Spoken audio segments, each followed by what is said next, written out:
safe and inshallah keeping that a part of our awareness. Alhamdulillah, we have a really awesome treat for you guys today here at Soul Food. Not only because of the topic, but actually because of one of our guests that came to visit us today, all the way from Mansfield, right, Shaykh? Arlington, Mansfield. Alhamdulillah, we're here to discuss this topic. The topic says in the flyer to post or not to post. And I think a lot of people kind of get an immediate trigger when they read that, right? About life on social media and the entire idea of the effects of social media on us spiritually, emotionally, mentally, and how we kind of go about maneuvering through that journey. And I think some of us, I remember watching this special just a couple of days ago, where this idea of this overwhelming nature of social media at times drives us to this kind of burnout stage in our lives where we read so much, we hear so much, we get DM'd so much about things that are going on, and just reading article after article about things that are happening in our world, to the point where we almost feel like it's just too much, right? And as believers, as people who are supposed to feel, right? We're not just supposed to read, we're not just supposed to hear, we're supposed to feel things. How does that impact our hearts as people who are worshippers of Allah and at the end of the day trying to do as much good as we possibly can? So alhamdulillah, we're gonna have Ustadh AbdelRahman and Shaykh Mikaeel, mashallah. Those of you who do not know Shaykh Mikaeel, he's an instructor at the Qalam Institute. A lot of you guys may see him every single morning if you tap on Instagram and you see him doing morning afkar and dhikr and remembrances, and he's always kind of around doing a lot of good programming here in Dallas, alhamdulillah, and all across actually our communities around the country. So inshallah, I'm gonna hand off to Ustadh AbdelRahman to start us off, and then we'll hear a little bit from Shaykh Mikaeel after him, and then at the end, like we usually do every single Thursday, we'll open up for Q&A. If anybody has any questions that are public and you want to ask just straight up, or we'll provide a platform through which you guys can ask privately and anonymously, as we did last week, inshallah. Assalamu alaikum, everybody. Bismillah, alhamdulillah, wa salatu wassalamu ala rasulillah wa ala alihi wa ashabihi ajma'in. Hoping for everyone's doing well, inshallah, making sure that you guys, stay safe, be smart, inshallah. I know that everyone is super exhausted and super tired of, shifting our lifestyle, but inshallah, the end of it, inshallah, is near. And especially with the holidays coming up and Thanksgiving, just make good choices, inshallah. And you don't want to put anyone that you love, whether you know them or whether they're a friend of yours, you don't want to put anyone at risk. So we ask Allah Ta'ala to protect everybody and give everyone health and keep everyone healthy, including, I'm sure many of you know Sheikh Yasser Burjas, who's our beloved scholar at the Valley Ranch Islamic Center. He actually contracted COVID. Alhamdulillah, he said he's doing okay, but nonetheless, it's scary. So we make dua for everybody who has it, and we ask Allah Ta'ala to protect us, inshallah. Tonight's session, I'm actually not going to go too long because we wanted to honor Shaykh Mikaeel and give him the platform to share some thoughts. And his topic's actually really good. He was texting me earlier today about what he wanted to speak about. But I wanted to cover just almost like an introduction, because I think the part that I'm going to talk about is fairly obvious. Everybody, I think, thinks more so of the part that I'm going to speak about. But the part that Shaykh Mikaeel is going to share is the part that kind of sneaks, beneath the radar. And Imam al-Ghazali, he actually mentions, and a lot of scholars do, but I read it recently from him, where he talks about, like the dangers that shaitan tries to capitalize on are the ones that we don't think about most commonly, right? So it's easy for a person to identify the most, dangerous element in the room, but for a person of spiritual acumen, a person who understands, their role, they need to be careful with every danger that can be there. So Shaykh Mikaeel is going to shed some light on that. Tonight we're discussing probably the challenge of your generation. I think without a doubt. The reason I say that, and I don't mean to sound too old, is because I'm 32. Shaykh, you're what, 25? 26? Funny, you got jokes. Yeah, Shaykh's really young. You guys don't realize, mashallah. So I'm 32 years old, and the way that I understand my generation is that we were, I think, the last generation that in order to get a Facebook account, you actually had to be in college. You needed a .edu email address. If you did not have a .edu email address, you could not get a Facebook account. That was kind of like what they were known for. In fact, I don't know if you remember, Shaykh, but it was very, it was like super exclusive. Like I remember being in high school and being like, people were just applying to college so they can get a Facebook account. That was it. No one actually cared about going to school or going to class. They just wanted it. And now, like, every fake Russian bot has a Facebook account. Every single person can get one. It's super easy. It's super accessible. The amount of access that we have to different networks and communities right now is unprecedented. If you looked at it on a graph to see kind of when the uptick happened and when the shift happened, it was probably when most of you were right in middle school or high school, probably high school. And that kind of access, that kind of exposure, to be quite honest, you guys are handling it really well. But there are some major challenges and major dangers that might seem normal to someone like you or someone like me because everybody does it, right? That word normal is so incredibly dangerous because a lot of times what's normal is not healthy. A lot of times something is normative, meaning that it's prevalent very commonly in the society. Everywhere you look around you, it's there, but it's actually not productive. It's not good for you. It's not healthy for you, right? And so it's important for us to look inward and see, okay, what is something that I consider to be like an average action, something that doesn't stick out, something that everybody does, and to ask myself, okay, is this really something that is beneficial for me, or is it in fact detrimental to me? All right, so the part that I want to speak about tonight is the output. Shaykh Mikaeel is going to speak about the input of social networking, social media. I'm going to talk about the output. And the reason why is because we have basically two realms in the Islamic tradition, in the spiritual tradition. There's the batin and there's the zahir. There is the hidden and there is the manifest or the apparent. And every scholar in the Islamic tradition that talks about the impact of good deeds and bad deeds, that talks about the impact of temptation and taqwa, that talks about just kind of the realm of spiritual growth, they're always going to mention the inner and the outer. They'll mention they'll mention it by talking about the heart and the limbs. They'll mention by talking the inner and the outer, the apparent and the hidden. But all of those contrasts all point to the same thing. That there is you, the presentation of who you are, how you wear your clothes, what kind of clothes you wear, how you cut your hair, how you style your hair, how you walk, how you talk, everything about you that you contribute to that outer identity. But then there's the inner side. And that inner side is really scary, actually, because nobody in the world knows what it is. Nobody around you knows who you really are.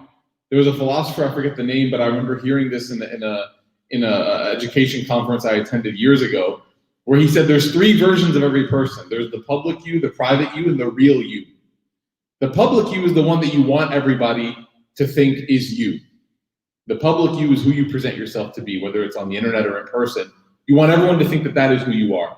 The private you is the one who all your family and your friends know who you are. So the private you is like, the public you is the person that talks about, how clean they are, how well and how groomed they appear to be.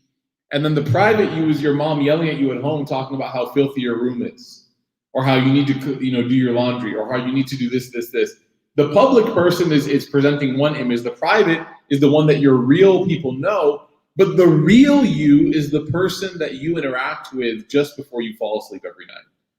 That consciousness that you're engaging with every night. So you're laying down, your phone is finally away, you finally have that dreaded blue light off your face, you have the phone on the side table, and as you're taking those last breaths of your day, and as your soul is going to leave your body for the night, unknown whether or not it will return, the real you is the person that you're thinking about at that moment. What am I? What am I doing? The things, the thoughts, the feelings, the actions, the deeds that you know are inside of you that nobody else knows. It's just you and Allah. Allah Ta'ala knows. Alimul ghaybi wa shahada. He knows what is hidden and what is apparent. Right? So that person, there's a tension between the real you, the private you, and the public you. There's tension. And it causes us a lot of sometimes anxiety, sometimes difficulty managing that.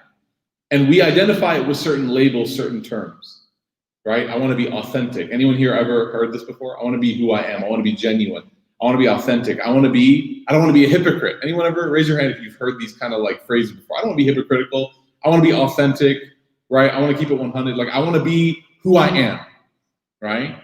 And while that sounds good on paper and it sounds really good, it sounds, courageous, sounds admirable. Someone says, you just have to be who you are. You have to show everyone who you really are. What Islam says is no, you don't. You don't have to, actually. Because who you are and who I am is a person who's trying, a person who wants to get close to Allah, a person who wants to be good, but we do have flaws. Perfection passed away with the passing of the Prophet Muhammad ﷺ. Everyone after him had flaws. Some very minor, microscopic, you couldn't even identify them. For our purposes, we would consider them perfect too, but they knew their flaws. And for others, flaws much more apparent, put out on display. And so now we've entered, when we bring this conversation of who we really are, and the social, sometimes, the social pressure, I would say, to be authentic and to be who you really are. And then now the social media uptick that everyone is on. If you're not on TikTok, if you're not on Snapchat, if you're not on Instagram. I remember when Shaykh Mikaeel, before he bought the 29-inch iPad, that's a joke, by the way, it's just a 17-inch, but well, how big is it? It's the big one. Yes. How many inches is that? I don't even know. Whatever. It's just massive. It's like carrying a TV around, right, in his pocket. I remember before Shaykh Mikaeel bought this, he actually went on like a digital minimalism fast or test, basically. How long? How many months? 3 months? It was about 3 months. Yeah. 3 months. So 3 months, Flip and phone. he actually bought a flip phone. Do you guys remember what those are? Do you guys remember what those are? Do you guys even know what those are? A flip phone? No, I'm being serious. Like, I'm genuinely serious. You guys know what the flip phone is? Okay. So the flip phone, right, is like the opposite of everything that we have today. Your Apple Watch probably has more technological capabilities than your flip phone. In fact, it definitely does. Right? I remember actually, using my dad's flip phone to use. Do you guys remember AOL Instant Messenger? Was that ever a thing? I remember using my dad's flip phone to chat with my friends on AOL Instant Messenger, and I kid you not, on the bottom of every message it would say 1/13. Do you know what that means? That means that the message that someone sent me was so long, the screen could not encapsulate it. So it took 13 screens for a person to say, "Assalamu alaikum wa rahmatullahi wa barakatuh." Like, how are you? So Shaykh Mikaeel willingly chose to go back in time and to give up the phones and the iPad and everything. And he decided, I'm back. He's back now. He's back. He's going to tell us what the past. He went back to the past. Now he's back to the future. And he decided to. And part of the reason why, because he and I spoke about it. We all kind of talked about it. We used to joke around about it. Was to see like what life would be like disconnected. Right? What life would be like, the willingness to share, the need to share, the power of the red notification on your phone, the power of the buzz or the chime or whatever it might be, the power it has over you, like a carrot and a stick in front of a donkey or a mule. So he wanted to see like what that was going to be like, right? Now, what I wanted to focus on today was the idea of controlling what you share and not letting what you share control you, being the one that's in control. And there's a couple reasons for this. Number one is that from the perspective of psychology, from the perspective of mental health, there are numerous studies now. It was just a theory before. It was just kind of like a proposition that people put forth based on anecdotes and observations that maybe this stuff is not good, right? Maybe there's a lot of mental anxiety and ailment that's developing or coming from oversharing because of the innate competition, the subversive sort of fakeness that's there, and trying to present yourself in a certain way when you know you're not there. That tension can actually make someone go mad, right? The tension to fake it until you make it can make someone go mad. So that's there psychologically. We know that when a person shares something, very few people will share reality. There's actually a new trend, right, on Instagram amongst parents and moms especially. Oh, sorry. There's a new trend amongst parents and speaking of moms especially, right? And the trend is, it's actually really funny. Humor me for a second, guys. I know that I'm 32 and I have 2 kids, and you're like, everyone presents their life in perfection, yes or no? Yeah. Right? Like the selfies, the filters. Like I still lose my mind when I see somebody posing in public for Instagram, and I don't understand why it's the same picture 3 times, just different poses. I don't get it when someone's like, right to the side, right? And I still, like, I know very clearly, very evidently that when it's a guy doing it, he's not doing that for other guys, right? Guys don't post like that for other men, right? So any guy who's like, yo, bro, what do you think? They don't care about the bros, right? And subhanAllah, I wonder about like this pressure of perfection that's constantly placed in front of your eyes. To be somebody who's this, to fit this lifestyle, right?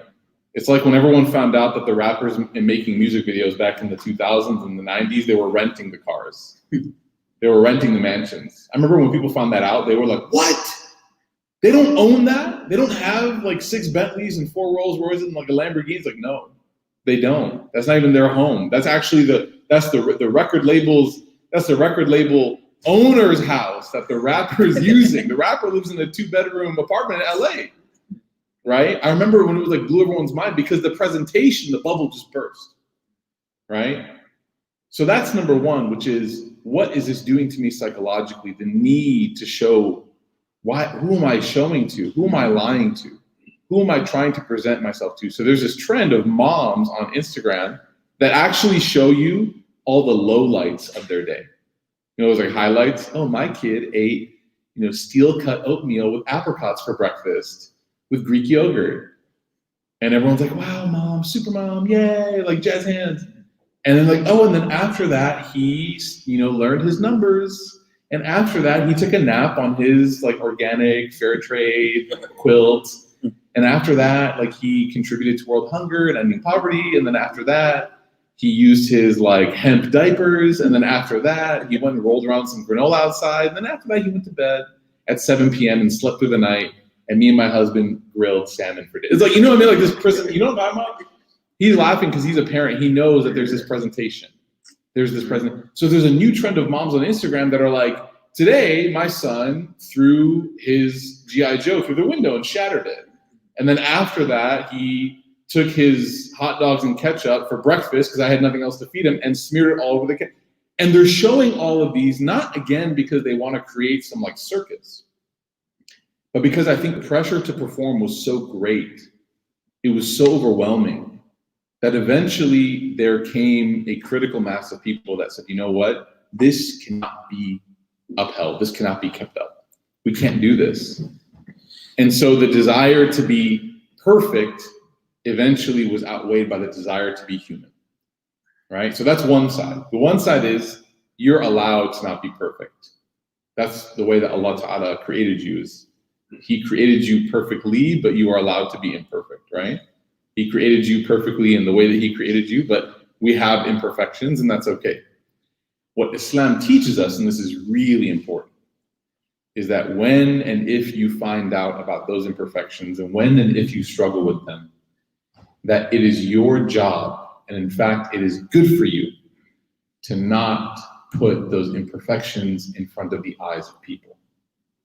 That is something that is critical to your spiritual state. That if a person wants to have a good relationship with Allah, that person needs to maintain their spiritual dignity in front of the eyes of people. And there's many ahadith about this. The Prophet ﷺ said, من ستر عورة أخيه المسلم ستر الله عورته يوم القيامة. That whoever covers, right? Satara means to veil something. Whoever covers, that's why Allah Ta'ala is as-sattar, the one who veils, the one who covers. Whoever covers the aura, which is like, we know it to be the physical, vulnerable parts of the body, but this is also speaking about like spiritually as well. Whoever covers and veils the vulnerability of their brother, akhih al-Muslim, their Muslim brother or Muslim sister, satara Allahu awratahu yawm al-qiyamati.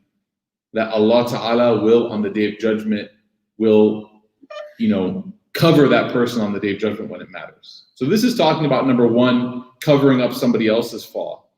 But there's another hadith in which the Prophet Muhammad said something that's also incredibly powerful, and it doesn't have to do with somebody else, it has to do with you. And he said, the Prophet Muhammad said, whoever does not have إِذَا لَمْ تَسْتَحِي فَافْعَلْ مَا شِئْتَ. Whoever does not have any shyness or modesty towards anything, إِذَا لَمْ تَسْتَحِي, whoever has nothing, if you have no shyness or no humility or no embarrassment or you have no sensitivity towards anything. Haya is all those things combined. Shyness, modesty, sensitivity. فَافْعَلْ مَا شِئْتَ. Then do whatever you like. And he's not giving you like permission. He's not saying like, if you've like conquered the hill of modesty, then go ahead and do what you like. He's saying like, what can be of a person who has zero humility? I remember actually, subhanAllah, this is a really funny story, but it's kind of dumb. In my physics class in high school, there was a fellow student of mine, a classmate. And I remember in the middle of class, for no reason, it was like dead quiet, he just broke his wudu. Like super loud. Some people, it's like your greatest fear, right? Like your mom's like, do you want to eat under paratha for breakfast? You're like, no, Mom, not today. Like, I don't know what it's going to do to me. He farted, basically. That's why everyone's like, break my wudu. Let me explain, okay? He just straight up just farted in front of the entire class. And I remember people were like, what the? And he was just kind of like, and whenever I read this hadith, I think of him now. Because no, literally, maybe it wasn't like the greatest of kaba'ir, like it wasn't a major sin. He just has to go. He wasn't Muslim, by the way, so I don't think he even knew about wudu. But the fact that he felt so comfortable just expressing his bodily function like that, I still kind of get weirded out when I hear people say, I have to go pee. Just announce it to the world. Like, what on earth? You know what I mean? It's cringy. Like, it's very cringy, right? So think about those kinds of things that cringe you out a little bit. Is it about hiding what's natural? No, but not everything is meant to be shared, right? Why? Because إِذَا لَمْ تَسْتَحِي فَافْعَلْ مَا شِئْتَ. Every believer has, the Prophet ﷺ said, every person, every faith has its defining characteristic. And he said that my faith, Islam, the defining characteristic of my faith that I brought is haya, is having some modesty, having some humility, having some shyness. So this tonight, I wanted to bring forth in front of everybody this idea that what you're doing, what you do, who you are, in public, in private, wherever it might be, there is a threshold of actions that you are definitely allowed to share. You're having a great time on vacation, you want to share it with people because you're friends with them and you want to show them the view, the sunset, Bismillah. You're having a delicious dinner, right? Somebody grilled some steaks, Ismail grilled some steaks, right? You got some jerky, you got some legit food, you want to share it with your friends and family that aren't, go ahead, man, post it, it's fine. Say Alhamdulillah, say Bismillah, say MashaAllah, do your nazar routine, and go for it, okay? But the actions that are below that threshold of what the Prophet ﷺ would smile at you for versus what he would look away from, if he knew, if he was there. That threshold, when it's below that threshold, we rethink sharing things like that. And that includes favorites, retweets, I don't know what the other, likes, that includes all of that. Because not only from our end as producers, but we don't want to perpetuate as well. We don't want to share as well. It's always one of the things that I see that's so shocking to me is when people favorite or retweet something on Twitter and the avatar, the profile picture of that person is pornographic. I mean, quite frankly, it's just pornographic. There's no other way to describe it.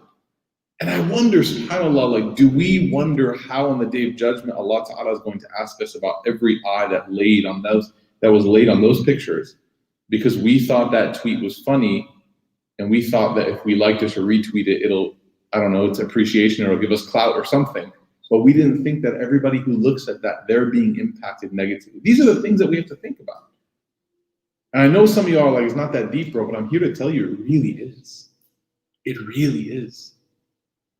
You know, there are people that this addiction of social media and sharing has actually ruined marriages. It's torn apart families, kids and parents. I don't have to tell you guys, you know this, you've heard stories. So it's so important for us to never ever say about this conversation, it's not that deep. So this is just the introduction. This is what I wanted to share with you. And I wanted to share just a few pieces before I hand it over to Shaykh Mikaeel about what the impact of some of these sins will do. Because everyone has sins, yes? Raise your hand if you've committed a sin before. All right, thank you, right? Yeah, we've all committed sins, everybody. But not repenting, right, is the first level of not caring. And then publicizing, making light, istighfaf, to make light of something, is the next level. And then proudly sharing is the next level. And the Prophet Muhammad ﷺ said that every person is eligible on the Day of Judgment for forgiveness, except for the one who publicized their mistakes. Mm-hmm. Every sin you've committed, Allah will forgive you for it. He promises that. Allah Ta'ala will forgive, right? Everything. Inna Allah yaghfiru dhunuba jami'an. Powerful. Allah will forgive all of your sins, jami'an, all together. It's like he's talking to all of humanity, billions and billions of people. Inna Allah yaghfiru dhunuba jami'an. Allah will forgive all sins collectively, everybody. Nothing won't affect him in the least bit. So we hear that and we say, okay, good. The Prophet ﷺ says, except for the one who took it and plastered it on the screens of other people's phones, on the minds of other people's consciousness. So I want you to think about that, and I want you to think about what Ibn al-Qayyim says. I'm only going to share a few. He said that there are 17 things that happen to a person when they commit sins, and in particular, when they do so shamelessly, without repentance. Number one, he says, is that they are prevented from the knowledge of Allah subhanahu wa ta'ala. How does this play out? I commit a sin. How am I prevented from knowledge? How does that affect me? I commit sins, and if I don't feel in the least bit, apologetic to Allah, regretful to Allah, remorseful to Allah, it's not about being perfect. It's about feeling that regret, that remorse. Then when I stand to pray, will not feel anything. When I come to roots, will not feel anything. When I stand for Taraweeh and the person to my left is crying, the person to my right is trembling from the realization before their Lord, and I'm sitting there saying, my feet hurt, right? If you've ever felt that before, because I know I have. I know I have been in places where I should have felt something as a young Muslim and I didn't feel anything.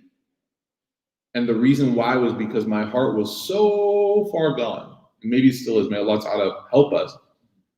So far gone that I could not taste or feel what they were tasting, what they were feeling. Imam Ghazali says this. He says when the body's sick, when you have fever, your taste buds go haywire. You can't taste anything. You ever been sick before? You could be eating cardboard and you're like, it all tastes the same to me. Imam Ghazali says, when your heart gets sick, it's the same thing. You can't feel anything. You got like the most beautiful recitation of Quran known to humankind, and you're listening and you're like, sounds the same to me. Because the heart is far gone. So that's number one, prevention of knowledge. I'll share 4 with you, okay? Number 2 that I want to share with you on this list is it brings humiliation and lowliness. Ibn Ata'Allah, he talked about this a little bit. Committing sins will actually humiliate somebody, will lower somebody.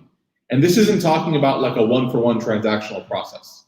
Okay, if I commit a sin, I'm going to be humbled or I'm going to be humiliated. That's not how it works. The way it works is what? That I will start to garner this stench, this negativity, this aura of disobedience from Allah. And as a result of that, I will start to lose the respect and the honor that anybody sees me with potentially because of that. And it's true, man. Wallahi, it's true. Every sin that a person carries with them in private, they have to know that eventually it will be found out if they don't repent to Allah. It's just the way that sins work. They're too heavy for you to carry. Wallahi, sins are too big to hide. Unless you repent, that's what extinguishes the flame, right? A small fire in a building like this, you can ignore it. If there's a fire in that room, we would never know. Until what? Until it spreads. And then it's unignorable. And then eventually the whole building comes down. So that sin that a person carries that they think, nobody cares, wallahi, time and time again, whether personally from my own experience or as an imam dealing with the community, I've seen that sin has a very uncanny way of revealing itself, right? Cheaters always get found out. Liars always get exposed. There's a reason, right? There's a reason, okay? Number 3, sin corrupts your intellect. You're not able to think properly, and this is kind of what Shaykh Mikaeel is going to talk about. When a person sins, they start to rationalize and justify everything, and they can't think. Shaitan was the greatest example of this. Allah asked him one very simple question. What is Shaitan? I'm better than him. How was that the answer to the question? That had nothing to do with it. Shaitan answered a question that was never asked. Allah did not say who's better, you or him. Allah said, why didn't you obey me when I commanded you to do something? Forget what the command was. Why didn't you obey me? Shaitan said, I'm better than him. You see how intellectually deconstructed he was? Because his arrogance took over. He couldn't see the world straight. He answered a question that was never asked, right? And lastly, the last one that I'll share with you that I wanted to share with you guys is that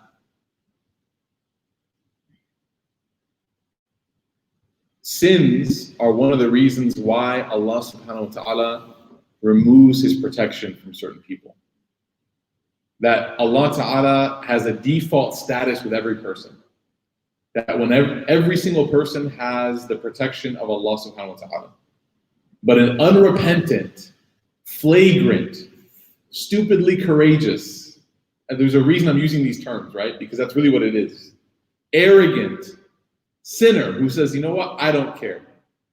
I don't care. Inshallah, no one in this room, but I don't care. It is what it is. It is who I am. I have to be me. That kind of person, they actually take this umbrella that Allah Ta'ala has given every person to protect them from calamities, and they throw it to the side. Why? I don't need this. I'll be fine.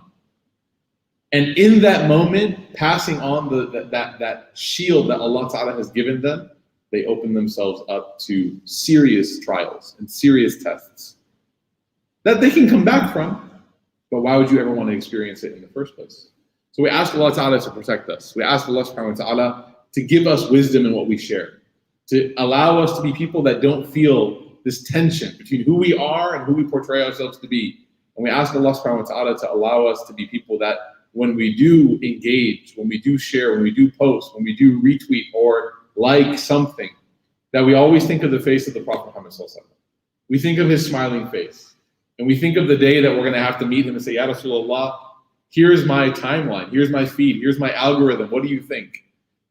Because on the day of judgment, all of that is going to be talked about. And I don't want the Prophet Sallallahu Alaihi Wasallam to be embarrassed of me on the day that I need him most. Alayhi salatu.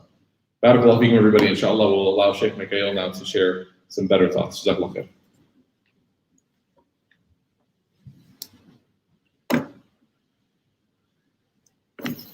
Can I move the glass, Joe? The glass, keep it. You'll get used to it, trust me. All right, cool. All right, Bismillah ar-Rahman ar-Rahim, alhamdulillah, wa salatu wa salam ala Rasulillah, wa ala alihi wa sahbihi wa man wala. Allahumma inna nas'aluka hubbak wa hubba man yuhibbuk wa hubba amalin yuqarribuna ila hubbak ya arhamar rahimin. Jazakumullah khair, everyone, for coming out. May Allah subhanahu wa ta'ala accept. This is like really exciting to me because this is like the first live audience in like 8 months, 9 months. And so to share the space with you right now is beautiful, alhamdulillah. The topic is something that has been a concern of mine for a very long time. And bi'idhnillah ta'ala, we'll be able to talk about, what are we talking about today, to post or not to post.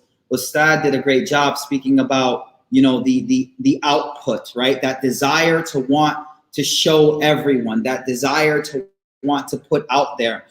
We're going to talk about that in the breakout when we do question and answers, but I'm going to focus on something else. I'm going to focus on the input. what we're receiving. I'm going to start with a hadith of the Rasul Sallallahu Alaihi Wasallam. This hadith is very important. I want you to think about what the Prophet Sallallahu Alaihi Wasallam is saying in this hadith.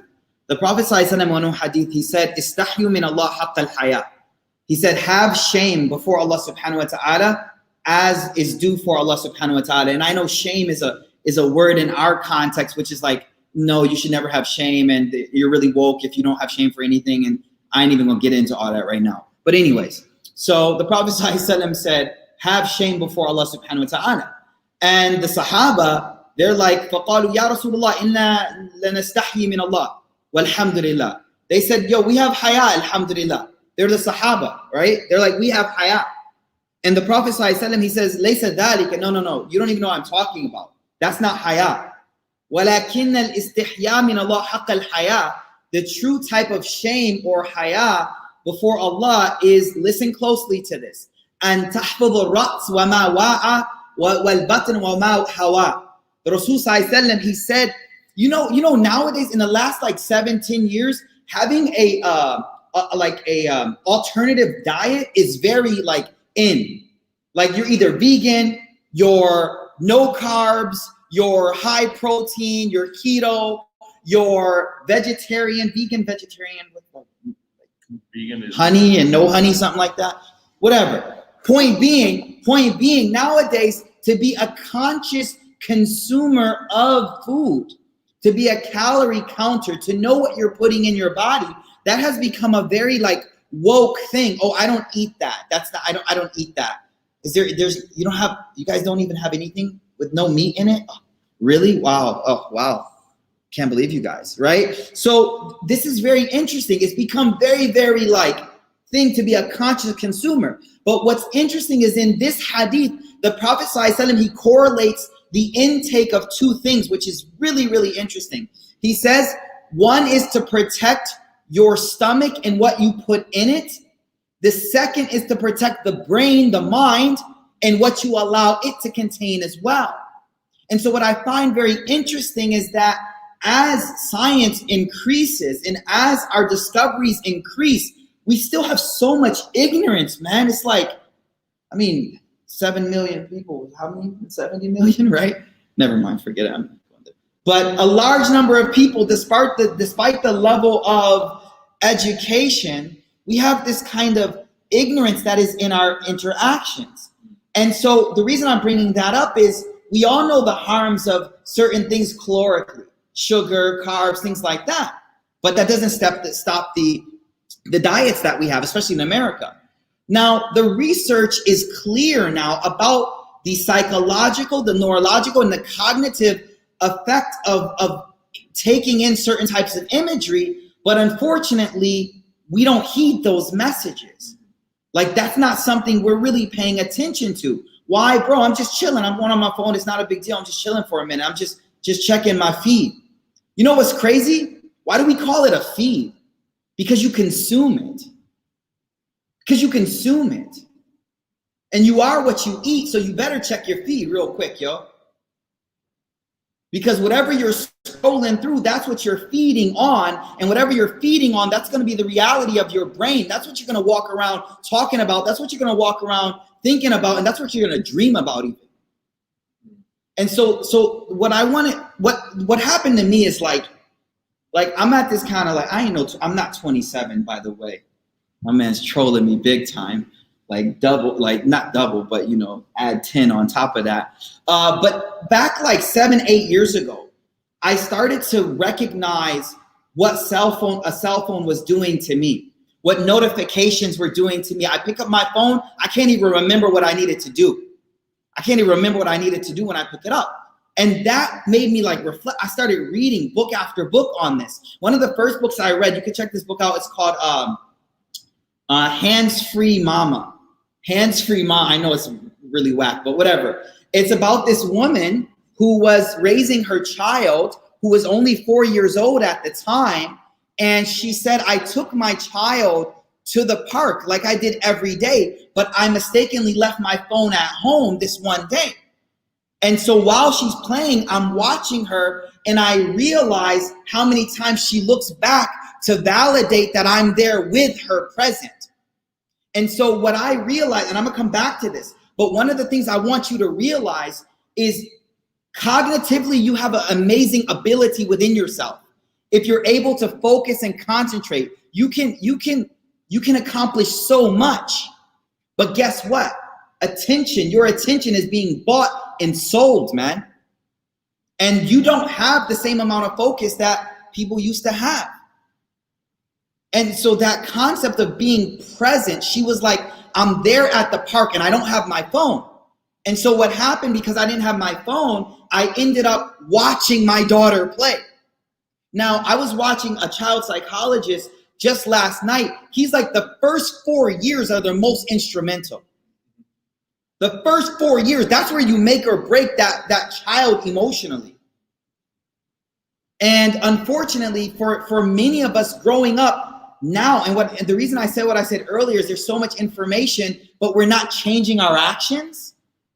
It's like we have the studies that show your child needs you present, but we don't have the cognitive ability to be present even for like a 45-minute class. We check out. We check out. We go somewhere else because we can now. You know what I mean by go somewhere else? Yo, you know, I was watching something on Abraham Lincoln. I just read some whack stuff every now and then. Abraham Lincoln was giving one of he was doing a debate. It was a presidential debate. It wasn't like today, Trump, right? It wasn't like one person speaks for 60 seconds. One person would speak for an hour, bro.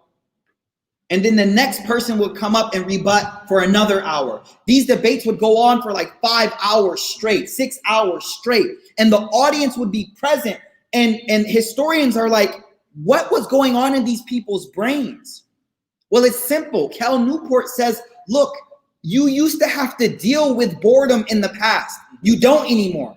The moment you get bored right now, you can dip real quick. You're physically here, but you could dip. How? Pick up your phone, go somewhere else real quick. So you're not allowing yourself the awkward moments of being alone. And that really has affected our ability to be present. And so one of the things I want to talk about, number one, is presence, right? Presence. That's huge. Your ability to be mentally, cognitively where your body is, that's huge. That's what affects your salat. That's what affects your relationships. That's what affects every relationship you have with any other human being. Check a dude that's trying to, win somebody over. He's got mad presence, yo. My man's dialed in like, really? Wow. You like to sew? Tell me more about that. Come on, bro. Presence is there when we need it. Presence is there when we need it. So the first thing I wanted to talk about is how social media is affecting our ability to be present. And the way it's affecting that ability to be present is you always have an outlet to leave the gatherings that you're in at any moment. And so your mind is constantly at the exit door, bro. You're literally right now at the exit door. Like, I'm bored for 30 seconds. Let me dip out real quick. What? Wow. That's interesting. And so understanding presence, number one. So that's one thing I wanted to talk about is just realizing presence. Now, the thing that presence is also connected to is when we're scrolling, when we're going through the feed. Why do you eat? When you feed yourself, you eat because there's a feeling of emptiness inside. I think there's a deep correlation between the physiological emptiness that a person could feel and the spiritual emptiness that you feel when you start scrolling. Yo, what are you looking for? Have you ever been scrolling and kind of like had this like metacognitive moment where you're like, what the heck am I doing? Like just a brief moment of metacognition. You feel me on metacognition where you like looking at yourself for a moment and you're like it doesn't end. And so the question is, what are you searching for? Think about this question. Let me share something with you. So, oh man, how real can I get with you guys? I can't get that real. Yes, I can. So when I converted, this disclaimer, I had a proper ayam jahiliyyah. Okay? All right, cool. So this was in jahiliyyah. So I remember I used to smoke in Jahiliyyah. I used to smoke, all right? Just because it was cool. I was 18, everyone, just whatever, everyone did. I remember one day after I had converted and I'm trying to leave all those bad habits, because it's a slow process. I remember one day I was holding the cigarette and I had just inhaled. And then I looked at the cigarette and I said to myself, what am I trying to get from this? What am I searching through this? Cigarette after cigarette, pack after pack, what am I searching for? And there was this moment of realizing that there's a spiritual void inside of me, which is causing me to be not always searching for something to fill me. And so what happens to most of us, we pick up the phone and start scrolling, not knowing what I'm searching for, but just scrolling, just going through it, searching for something, but I don't know quite what it is that I'm searching for. And there's this inner emptiness that we need to realize that we're trying to fill through randomness. So that's one aspect. The next thing is this. The hadith I said, the Prophet ﷺ, he said to protect your brain and what it contains. I want to share with you a word that has kind of like changed my perspective on many aspects of life. The word is mental and emotional real estate. Mental and emotional real estate. How much will you pay? How much will you charge me for your attention? Feel me? If someone asks this question, yo, real low key, come here, let me talk to you. How much will you charge me for your attention? We'd be like, what you mean? No, I just want you to pay attention to a few things for a moment.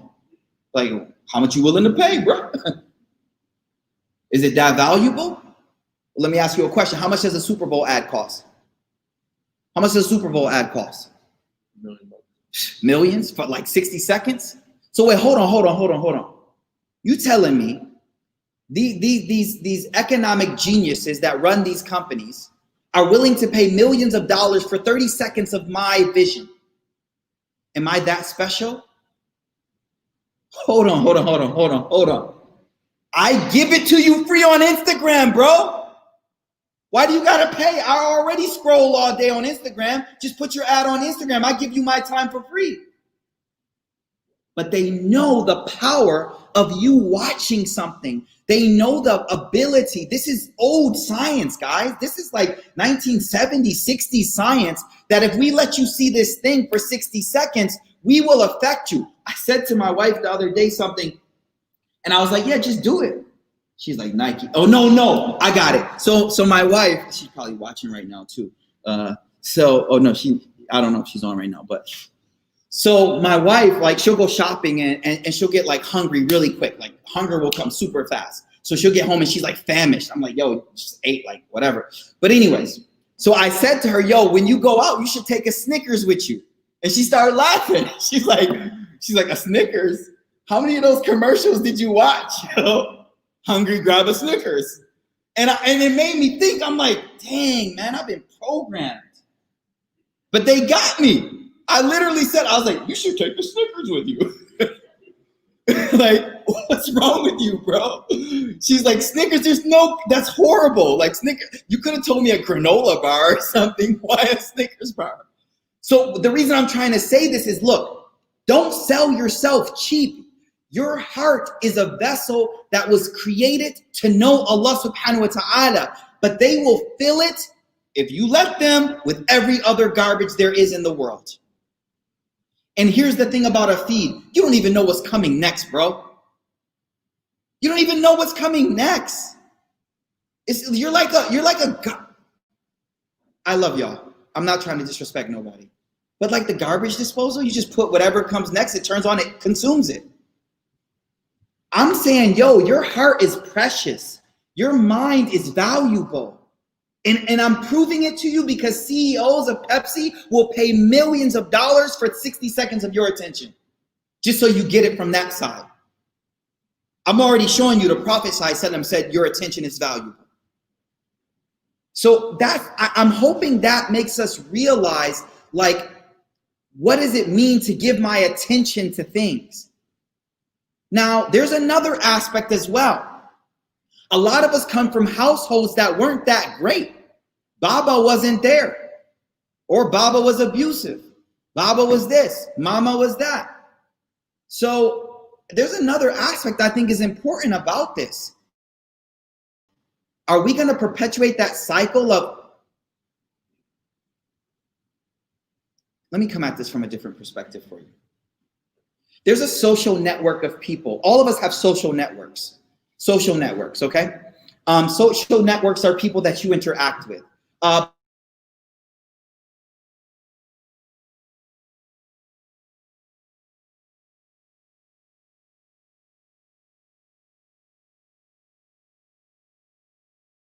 Networks are anyone.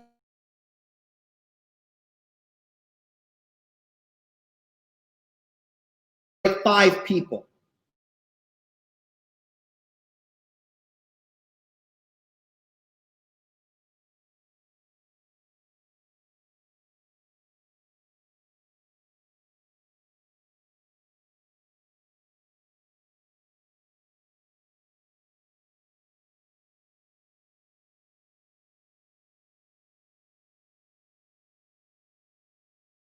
At the immediate, and he is within Musa's social network at the immediate.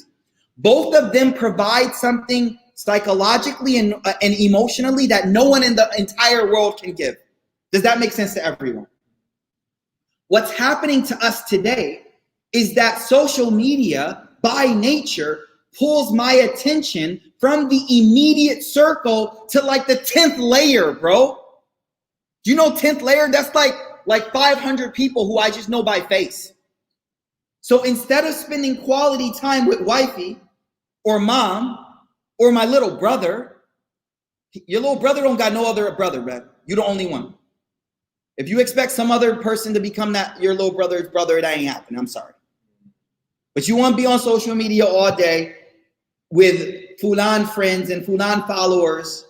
You're ruining the inner core of your social circle, your social network, because you're spending time on the outskirts of your social network. Why? I don't know why. I don't know what's going on, man. So my intention here is for us to realize that the mental real estate you have and the network, the people that are closest to you, if you don't nurture those relationships and be present with those people, there's no one else that's going to do that. And you're going to continue the cycle of broken families. You're going to continue the cycle of broken families for that reason. All right. 1 or 2 more things, and then we'll have an open discussion. So this kind of connects with what Ustadh was saying with the output part. But I think it's important to understand this aspect of social media. And I hate to get all philosophical on y'all on a Thursday night, whatever, but whatever, man, just deal with it, inshallah. So life is meant to be lived. I think we would all agree about that. And what does living mean? It means actually experiencing the moment, right? It's like if I shake his hand, Ustad's hand, I feel the warmth from his hand. I feel the grip. I'm there. I look him in the eye. That's experiencing a moment, right? To experience a moment and be present. What if I told you there are some actions that we did really normally, and we don't even think twice about them, that take us out of the actual moment, and we are actually watching our life? That's it. Think about this. You'd be like, wait, why would I watch my life instead of live it? Like, that doesn't make sense. Why would I watch life if I'm alive? Well, there was a TikTok Safi sent me today of a girl who was filming her own proposal.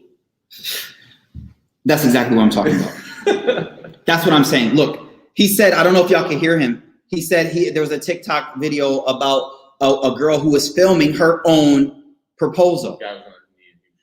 So hold on. Are you experiencing the moment or recording the moment? Are you an actor in the play or are you behind the camera? Which one is it? Now, imagine this. I'm going to take this to another level. Imagine if your whole life was filled with moments when you're just recording life. Have you ever actually lived life? It's crazy stuff. If you think about it, you're like, what am I doing? I'm recording the moment, not living the moment, but I was created to live. And so what? This is weird. This is like some, what was that show? The black and white one where you, Twilight Zone. Yeah. They don't know about that. Y'all don't know about the Twilight Zone. Black Mirror, Huh? Black Mirror. Oh man, that's crazy. You're messing with that stuff, yo. So that's one aspect. I just wanted you to realize like that recording of the self and posting it, those are moments I'm not actually living my life. And if you're cool with not living your life, I mean, by all means, go ahead. But I think you should at least think about what that looks like, what that actually looks like. Someone asked Sheikh Hamza Yusuf, like, why don't you take pictures? He's like, because I want to live the moment, not capture the moment. Yo, that's heavy. I want to live that moment, not capture it. I think that's interesting. Last thing, and then we can open it up for discussion. Emotional overload. Emotional overload. I don't think that the human brain has evolved to the point where it is capable of dealing with the sorrows, troubles, joys, and happiness of millions of people at one time. Think about what I just said. I'm going to say it again. I don't think that the human mind has evolved to the point where it's equipped and able to take the sorrows, the joys, the happiness, the trauma of millions of people at one time. What does that have to do with social media? It has everything to do with social media. I only have the emotional bandwidth for my wife, my children, my immediate circle, people close to me. Am I cognitively, emotionally adapt to handle the trauma of millions of people? It's a very important question to ask, because as I'm seeing sad post after sad post after sad post after, I'm like, this is going to drive me nuts. I can't take this. I don't want to know this. And I don't think I was made to know all of these traumas. I have a daughter, 2 daughters and a son. I need to deal with their trauma. Maybe my neighbor, maybe my close friends, my tight circle, but millions of people all around the world. I think that's a discussion we need to have. I think that's a discussion we need to have. And what social media has done to me, it's placed the entire world's traumas, miseries in front of my face every moment. I don't even know who to make dua for no more, yo. I'm just like, Ya Allah, help everybody on my feed, Ya Allah. Yeah. Or my daughter too, yeah, my kids too. So these are just some thoughts. My main thing, if I could leave you with anything, is you have to value your own attention. You have to value your own attention. I think once you start valuing your own attention and realize people pay millions of dollars just to put an ad in front of your face for 60 seconds, you realize how priceless you are. Remember this, anytime the service is free, you are what's being sold. Anytime the service is free, you're the merchandise, buddy. That's why it's free. So they can sell ads to people that you will see. Oh, what's a big deal, Sheikh? I mean, I'm just going, all right, cool. If that's your life, I'm down. Oh, cool. As long as we know what's going on, all I'm trying to say is we got to wake up, realize my brain, my mind, my heart is very special, and I don't want to sell it cheap. That's all. And the last thing I'm gonna share, just to step on his toes for a minute, when it comes to just on a point that he was talking about. It wasn't my topic. I'm talking about input. He's talking about out. I want to add to the out. I mean, I think the out is indicative of the in. Mm-hmm.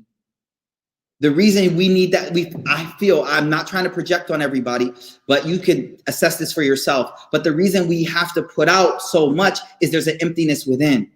And we need that validation. We need that validation. I need that the dopamine releases quick. Hit that like button for me, man. You ever hit somebody's like button because they hit yours? That's a joke, man. Crazy. May Allah subhanahu wa ta'ala give us tawfiq. I wanted to talk about something else when it comes to Instagram and Twitter as well, but time is kind of up. We've been here for a while, and I want you to stay present with me. You know what I mean? I want you to stay present with me. But I will say this though, like a lot of the things have gone to just image and very small word count. And I think that's kind of indicative to our like, it's like a smack in the face. You know what I'm saying? It's like a smack in the face. Word count under 40. What is it? How many is Twitter now? How many? I think it's 200. Oh, it's more now? They increased it. Like whatever you got to say got to fit in this. That's it. But there's no nuance in life no more. There's no like depth. Word, just that much. And then imagery. Oh, it's just in a picture. Just look at the picture. So I think there's a lot we could talk about that, but let's leave that for the open discussion. I hope this was beneficial. This has been something that's been extremely important to my life. It's always a struggle. I think living life has become more important. As you grow older, you stop caring about what the whole world is doing and you realize that your life is your life. And yo, people on TikTok don't even care about you. They ain't gonna come to your janazah, yo. They ain't gonna be there. So I just hope this was beneficial for you, inshallah. But let's open it up for a discussion, inshallah ta'ala. Jazakumullahu khair. Subhanakallahumma wa bihamdik. Ashhadu an la ilaha illa anta nastaghfiruka wa atubu ilayk. Subhana rabbika rabbil izzati amma yasifun. Wa salamun ala al-mursalin. Walhamdulillahi rabbil alameen. If I said anything that upset someone, please forgive me. Sometimes I get ahead of myself, so please forgive me. So any questions, comments, or discussion points? Inshallah. So just like last week, you can, if anybody has any anonymous questions, you can open up your browser and type in onlinequestions.org. And when you get there, it's like a very simple kind of website. And you just punch in the code 11247, and you can text us a question, inshallah, and we'll be able to answer it in a timely manner. Anybody, but people who want to ask publicly, yes, go ahead, Tim. So, I was. Yeah, go ahead. yeah, when you took that break from social media and electronics and stuff, like personally, what changes did you see in your life? Like, what, like if you're okay with sharing it, like, what internal changes, what changes did you see in life when you took that break? Okay, so here's the deal. The question for those online is, when I switched to a flip phone, what happened? Okay, the first thing that's gonna happen is you're gonna realize you don't know what to do with your time. Mm-hmm. That's the very first thing you're gonna realize. You do not know what to do. You will be like checking the weather app all day because you don't even know what to do. Huh? Yeah, exactly. So one of the things I realized right away is I need to find better hobbies. I needed to figure out where to put my time. And so it made me realize like there was a lot of like wasted time. That was number one. There was immediately right away this feeling of I can't do this. 100%. I'm missing out. I'm missing out. That was the biggest thing that hit. And for me, it was like, what am I missing out on? I had to fight that. And I would realize a week would pass and I didn't miss out on anything important. I think a lot of us just want to be the first to know stuff. And I was happy finding it out secondhand. Like I would find something out from these guys at like 7 p.m. that happened at like 12 p.m. Cool, I'm cool with that. Like, I'm not, people say, oh, you're not gonna be informed. Yes, you will. You just ain't gonna know it right when it happens, the millisecond after it happened. So that was one thing. There's other conveniences. I think flip phone is extreme. So what I would do now is no red notifications on my phone. Because man, you got to study Cal Newport's deep work.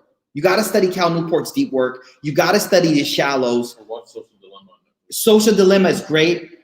I read this stuff years ago before Social Dilemma came out.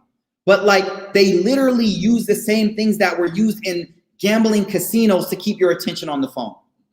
Think about it. You pull it to refresh. You go and it jumps up. It doesn't need to do that. It's literally mimics after a casino. You know what I'm talking about, right? You pull it, and now you got more. There you go. So anyways, I took off notifications, and then I start using the browser form of a lot of these social media joints because it sucks. Yeah. I start using the browser form. How long am I gonna keep this? This is horrible. When you go there, they tell you to download it. When you go to the browser version, they're like, oh, use the app instead. It's crazy. So some of the things I realized, the other thing is I had to like learn the directions of a place before I was going. Right? So I was like, yo, I gotta go to Dick's, like, how am I gonna get there? I was like, well, let me look and see the directions before I leave. So there was a lot of small inconveniences like that. It's just like right now, the Muslim app, Muslim Pro, everyone got rid of all their things. So I printed up a prayer sheet, right? And I put it on the fridge like old school, yo. And my daughter was like, yo, what's that? I'm like, it's a prayer sheet. I'm dead serious. It was I realized, I was like, we are so whack, yo. We are so lame. We take certain like luxuries and we're like, I can't live without that. I literally printed up the prayer sheet for November and put it on my fridge. Like your pops does. You know what I mean? Like your pops does. And my daughter was like, what the heck is that? I was like, it's a prayer sheet. So there was a few inconveniences like that. Oh, the other inconvenience, obviously, okay, everyone's got to know this.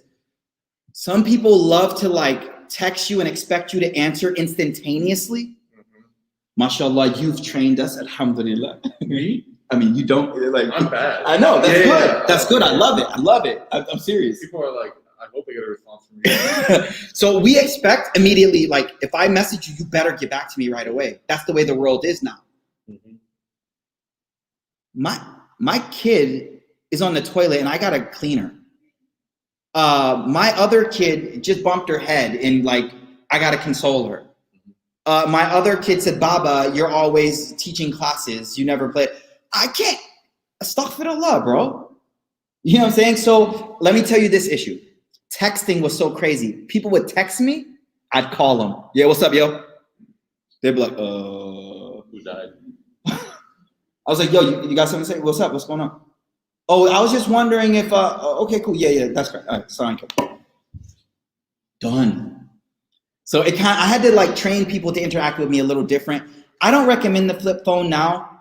There are no smartphones that, the whole thing with smartphones, when you read Cal Newport, you'll realize the smartphone and the Facebook all came together. It had to come together. They had to keep it with you while you walked and talked and everything. You had to feel like you needed this all day. So I don't have a solution except for get rid of the apps and turn off notifications. They also have like limitation settings that you can set. But yo, we can all get past the limitations, man. Like 15 more minutes, okay, right? Like no, now the new one's actually, my wife did it. It actually shuts it down. You can't. Okay. There's no snooze button. Okay, so there's new ways to do it. It's funny, they give us the drug and then give us the like. Isn't that healthcare? No, right? All right, any other question? It was tough, to be real with you, but yo, I got things I want to achieve. And I realized I needed cognitive and like the ability to focus to get my objectives done. Yeah. And I could not concentrate. I literally would start typing and I'd be like, yeah, like and I'm like, what's wrong with me? And I realized what was wrong with me. Yeah, please. So, like, and I know that a lot of people like to like jokingly say that they have ADHD. Like they like to jokingly say it. Yeah. Like I have ADD or ADHD. And it's not ADHD is not like, oh, I can't focus on writing my paper. ADHD is genuinely a condition in which a person is neurologically and biologically impulsed to go, and it's almost like following like a tangent line over and over and over and over and over again, right? So these devices, although they don't give you ADHD, that's like an inappropriate thing to say from a mental perspective, but they can reproduce some of the symptoms of that. They can reproduce that, right? So like it can make a person act as though they have it because, again, the constant need to like check this app and that app and this app. Anyone here find themselves opening the same app? Oh, I hate that. 3 times within like 2 minutes? Oh, I hate that. So again, like if you saw yourself from the outside, you would think you actually were not well. Mm-hmm. Like you watched yourself over your shoulder, like the angels on your shoulders are like, what is wrong with you? Straight up. And I'm not saying this about you, I'm saying it about myself. Like if I watched myself, I would be like, what's wrong with me? He just opened that. There was no new messages. Nobody cares about him, right? Like, yeah. Why is he checking? And again, I had to conquer this within myself. And so the way that I did it, just to kind of share, is I have a certain amount of time every hour where I don't have my phone on me at all. Forget muting, forget silencing. I don't have it on me. I put it on the kitchen counter and plug it in. And for half an hour, 35, 45 minutes, I don't touch it within the hour. And something miraculous happens. When I get back to it, all those messages that I kept scrolling down or refreshing, they're all there. No one has died, alhamdulillah. And my kids are actually having time with their father. SubhanAllah, man. Right? Like, that's the biggest thing, man. For me, was my son was like, Baba, put your phone down. Yes, yo. That was the biggest thing. And we had the excuse of, oh, our work is on here. But honestly, like, no, dude, I don't care. Yeah. Like, at the end of the day, like, you're my work, my son. Yep. My daughter is my work. Like, I don't care about, making sure that the Roots event is posted on the calendar within the next 6 minutes. I can do that later, inshallah, if it means that my son knows that I actually listen to him and love him and care for him. There were actually children. There's a study from the Harvard Business Review. No, not Harvard Business. Yes. That did a study on like executives and infant children, and they found that infant children started to develop anxiety at the presence of phones, because infant children they function primarily off of attention, things like eye contact, things like touch, and so whenever they saw that their executive father, I'm sure from others the same, but they did a test on fathers, when they walked in the room and they had their phone in front of their face, and the infant, of course, like you said, the immediate circle wants nothing more than what that phone is getting. Yeah. So they actually started to develop jealousy towards the phone. It's crazy. Like they would another child. This is like a legitimate study. I'll try to find and post it. So they said the infant child who cannot speak developed anxiety and freaking anxiety. Yeah. Like, we talk about anxiety, adults. A baby felt anxious when a phone was present. And the reason why I don't have kids, it doesn't stop. Yeah. It doesn't stop. Like, what we're telling you now is, as fathers, we're having to recorrect a lot of this behavior, and we weren't even as steeped in it as you are. So imagine, and again, not trying to freak you out, imagine the challenges that this generation will have in 10 years when you guys get married, and it leads to divorce, it leads to a lot of things. A lot of things, man. I've counseled couples where the wife is like, he just doesn't look at me, right? The wife, the husband, she just doesn't listen to me. When I'm talking, it's never ever present, right? So these are all like incredibly common symptoms that this stuff can possess. So you can start today by doing something that sounds kind of weird to you, which is putting your phone in a different room when you go to sleep. Yeah, I was gonna say, we need some practical, like simple solutions. So when you go to sleep tonight, put your phone on the floor. Don't put it next to your bed. Don't sleep with it in your bed. I know people sleep with it under the bed. Wait, can I add? Do you guys sleep with your phone like on your person when you're going to bed? That's crazy. Please don't answer that. Please don't answer. Do you sleep with it next to your bedside, like on the nightstand? Put it in your bathroom. That's what I do. Yeah. Put it in your sink and put the alarm for Fajr. When you go there, you're not going to be able to. You have to be able to do it. You're already there. So let me start. Let's back up a bit though. Hold on. Ustadh, let me just back up real quick. First thing first, really quick. You're about to go to sleep. The day's over. It's done. You prayed your Isha. You want to get up for Fajr. We all want to, right? Like, really, we should think about those last 30 minutes when you're like in your bed scrolling. Because honestly, as Muslims, I'm speaking as from the Islamic side. Everything I said from before had nothing to do purely with Islam. That's just like, be a good human being. But listen to this. From an Islamic perspective, that is the time for your dhikr of Allah. When you're in the bed, you're about to go to sleep, that's when you're like, astaghfirullah, astaghfirullah, astaghfirullah, subhanallah, subhanallah, subhanallah. Like that, like everyone's like, I don't have time for dhikr. How do I get more spiritual? I'm like, yo, put your phone, okay, the day's over, bro. Just put it, all right, 9:30. I don't know, maybe that's too early for y'all. 10:30, that's it, I'm done. There is no more information I need from the rest of the world. Can we agree? Can we agree there's some portion in the night when I don't need information from the rest of the world? Do we agree to that? So now we're just debating what time that is. Okay, once we agree to that premise. So now first thing is the 30 minutes before sleep, phone is away. I don't need the world. I'm okay. It's done. I don't need it.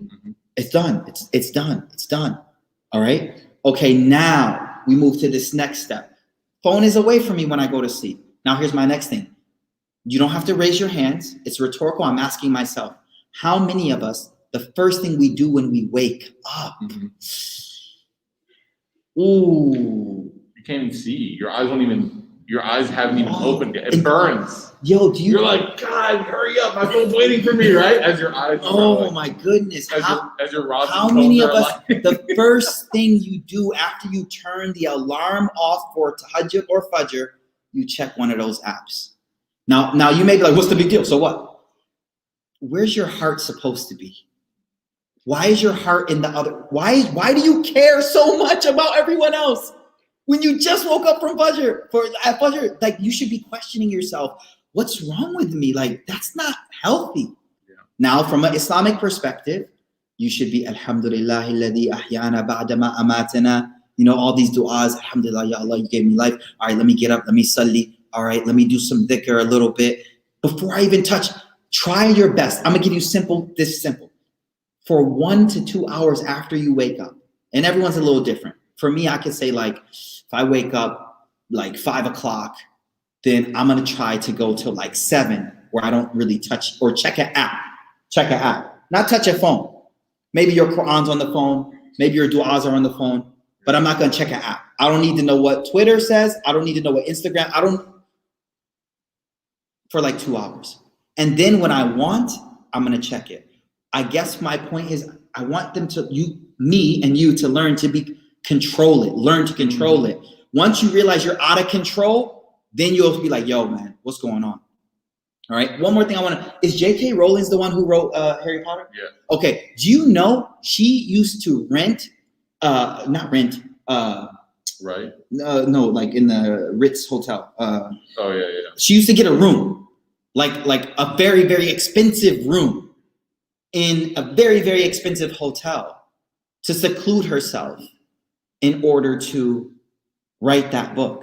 Yeah, there's a lot of people who do that. There's a list of so many people who, in order to produce true content, isolate themselves because they need focus. Yeah. I'm all over the place here, but I just want to wake people up and be like, yo, if you want to create, like leave something after you, you gotta take life serious, man.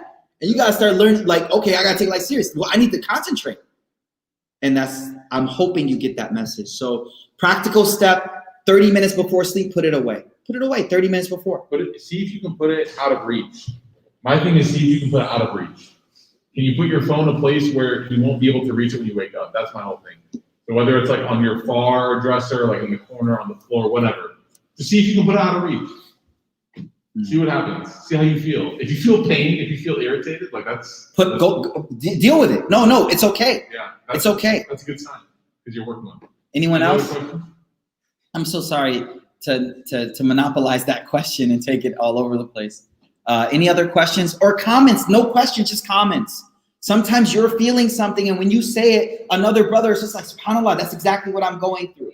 So it doesn't have to be just a question. If you're experiencing something that you just want to share, please share. Yeah. Is it not possible to capture your life? You know, I have a theory on this actually. So I used to share a lot, like my food and my coffee and stuff, and now I don't. And even then I share like my kids on social media. And the reason I do that, quite frankly, to be very honest with you guys, is because I've met a lot of Muslim men who are not prepared to be good fathers. And I've met a lot of Muslim men who haven't seen fathers interact with their kids. And so I've taken it upon myself to, I talked about this once with Shaykh Me, I remember you told me this. People who don't want to share their family online, which I get, but I think there's, in my case, some benefit to kind of putting out an image of positive fatherhood. Not that I'm a perfect dad, I just, just funny moments or whatever. So there is that, but I do think that when you talk about experiencing a moment, it's not just visual and it's not just audio. There's like all of your 5 senses are involved. Your heart's involved. So like your corporeal body's involved, your heart's involved. There's so much there. When you talk about reliving a moment on a phone, whether it's a video or a picture, you're limiting that experience. And so if a person, theoretically what you're saying is like a person should experience it and then maybe toward the end of that moment or come back to it and then capture it for memories. That's fine. I don't see anything wrong with that. Photographers do that and this and that. I think what Shaykh Mikaeel was more so alluding to is people who their visceral reaction to anything is to pick the phone up.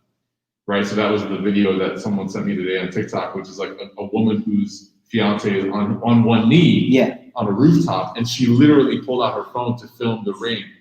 And he actually, I think, took the phone and threw it out of like maybe frustration. Again, it was probably all freaking staged because the internet sucks. Yes, exactly. Right? It probably wasn't even real because the internet's garbage. But the point I want to make is like, where are you in that moment? So like, I can smell Medina right now. I can hear Medina at Fajr, because in those moments, I'm not walking around like a videographer. I'm walking around like a person who's there. I can hear the sunrises of Medina. I can hear the birds chirping. I can see the crescendo of the purple into the orange, into the, I can, like, I know all that. If I close my eyes, I can truly experience Mecca, right? I can truly experience Istanbul. I've been to these places, right? If I close my eyes, I can actually imagine my mother's, breakfast and the tea, the color of the tea that she makes with the milk and the black tea. I can imagine it perfectly. And I can smell it as well, right? And I even know what temperature it felt like when I grabbed her cup, the cup of tea. So these things, like, it's such a multi-dimensional experience. It can't be captured, right? So what I would say is, like, don't stop experiencing for the sake of it. Rather, prioritize this second. Like, it will be there. I can somehow capture it, and let this, whatever picture is on here or video is on here, let it serve as a souvenir of the experience. If nothing more, it'll just remind you of all of those other sensory experiences that you had from that moment. I have some pictures of Medina, some pictures of Mecca, but when I look at them, I'm not limited by them. They're like a doorway into my actual memory, not like that is my memory. You know what I mean? Allah. Something really interesting, actually. I wanted to share this as our two kind of teachers were reflecting. We have a good friend at Roots, actually, who is a really, really amazing photographer. In fact, he actually takes a lot of pictures of like a lot of programs. When we went to the retreat last year in Tennessee, really scenic places that people want to kind of remember. But I remember one thing he said that kind of really, really shook me to the core. And because everyone nowadays is a photographer, right? Like, like trying to take pictures everywhere they go. And everyone's like trying to like put this filter on and get that zoom lens in and kind of make sure that's in focus. But one thing he told me, he's amazing at what he does.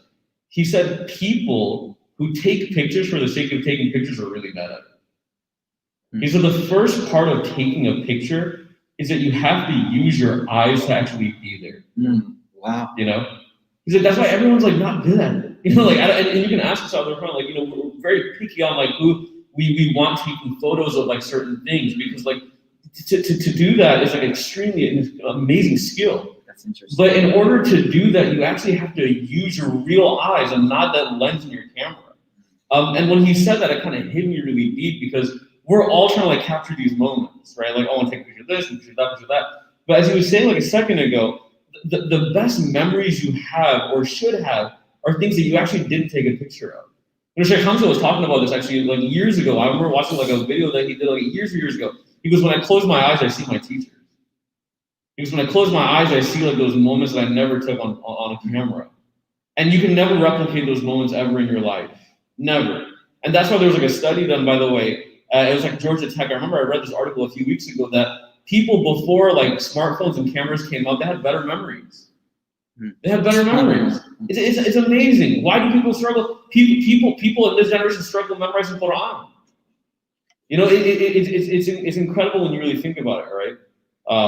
But yeah, I just want to kind of share that with everybody. Amazing. Any more time for the question, or do you want to try to wrap up? Wrap up. Okay, inshallah. It's getting kind of I was like, yo, we just getting started, yo, let's go. So inshallah, we'll be back next. Actually, no, we're taking a break next Thursday, because next Thursday is literally the day everybody has off. Thanksgiving, yo. Day of shukr, yo. Yeah, exactly. So spend some time with your family, reflect, inshallah. We're gonna take some time off next week as well. Football. Okay, I want to see that. And so inshallah, we're gonna wrp up today. We're gonna be back with soul food the Thursday after next Thursday. Thanks for joining us. Here, everybody.